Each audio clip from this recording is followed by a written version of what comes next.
नमस्कार साथियों, आपकी तैयारी कैसी चल रही है? आई होप कि अच्छी चल रही होगी।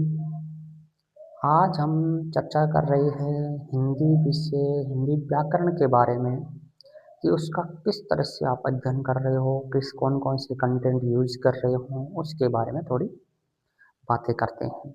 तो मेरे पास 3 प्रकार की चीज़ें हैं, 4 प्रकार की। जैसे तो एनसीईआरटी की हो गई, जो 9 से 12 तक चलती है, वो बुक है। उसको मैंने जितनी बार पढ़ा है उसको मैंने एकदम क्लियर कर लिया। उसके बाद में मेरे पास एक ये सर्वश्रेष्ठ बुक है डॉक्टर राघव प्रकाश की, और एक बुक है मेरे पास ये सिरेमिक अकेडमी की, और एक मेरे पास नोट्स है। तो मैं क्या करता हूँ कि इस जो दोनों चीज़ों से मुझे जो डिफरेंस चीज़ लगती है ना, वो मेरे नोट्स के अंदर कंपाइल कर लेता हूँ। और मैंने नोट्स इस तरह से देखे हैं कि जहाँ मैं इस तरह से मैंने तैयार किया है, या इस तरह से मैंने जहाँ से भी पढ़े हैं कि मैंने संधि के साथ समास भी लिखे हैं, संधि के साथ पर्यायवाची भी पढ़े हैं, संधि के साथ शब्द शुद्धि भी पढ़ी है, संधि के रिलेटिव जो भी मुझे सब्जेक्ट टॉपिक मिल रहे हैं मैं उनकी चर्चा कर रहा हूँ। ठीक है, उनको मैं एक जगह लिख रहा हूँ। मैंने जैसे इसके जैसे आप देखिए, कर्मधारय समास लिखा है महतीचा में, फणीच में, ये सब चीज़ें मैंने एकदम स्पष्ट यहाँ लिखी है, देखिए।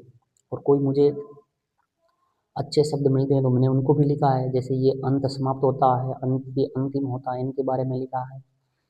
और फिर क्या देखो, मैंने सबसे इम्पोर्टेंट बात यह है कि मैंने संधि की पहचान भी लिखी है कि आप संधि को किस तरह से पहचान सकते हो। और बाकी मैंने सब तरह के दे रखे। मैं अलग अलग टॉपिक पढ़ता हूँ, जैसे पारिभाषिक शब्दावली है वो सिरेमिक अकेडमी वाले से पढ़ रहा हूँ, कुछ चीज़ें हैं राघव प्रकाश हर्ष वाली बुक्स पढ़ रहा हूँ, कुछ मेरे नोट्स के अंदर कंपाइल है। इस तरह से मैं पढ़ रहा हूँ। आप किस तरह से पढ़ रहे हो ये कमेंट बॉक्स में ज़रूर बताना।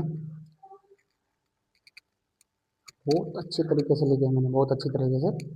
और इसमें मैंने क्या किया, प्रीवियस ईयर के जितने भी क्वेश्चन आए ना उनको मैंने एक जगह लिख लिया।